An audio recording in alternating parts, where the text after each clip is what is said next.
Both of Bill's, Twilight Zone, Nightmare at 20,000 Feet, I think he was just fantastic. Now, where did that idea come from?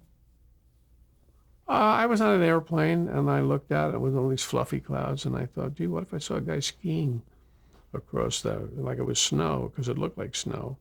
And then when I thought it over, that's not very scary. So I turned it into a gremlin out on the wing of the airplane. And it was published as a novelette first. Then I sold it to Twilight Zone. Do you remember who played the gremlin on the wing?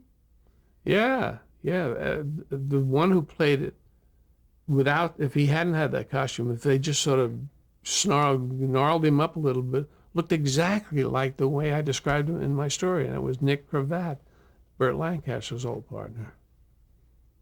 I mean, the one they had was, it looked like a woolly bear.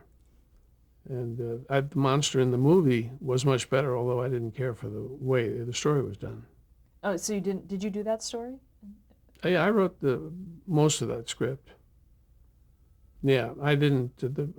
Lithgow is a wonderful actor, but and he did the best he could. But I think he was asked to do an impossible job to start at 100% hysteria and work their way up from that.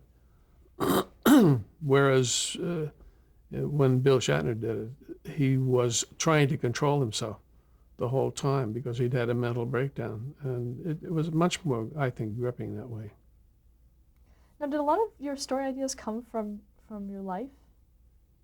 Yeah, they come. I used to get, when I used to read a lot of science fiction and fantasy, might get an idea. And as I said, I got an awful lot of ideas from movies.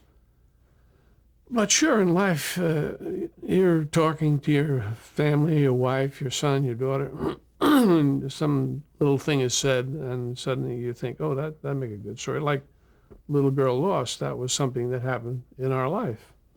Our daughter, our older daughter, Tina, was crying, and I woke up, and she wasn't on the bed. And I thought, oh, gee, she fell on the floor. And I felt on the floor she wasn't there. I thought, oh, my Lord, she went under the bed. I felt under the bed. I couldn't feel her. And I finally had to stretch all the way to the wall before I found her. She had rolled all the way to the wall.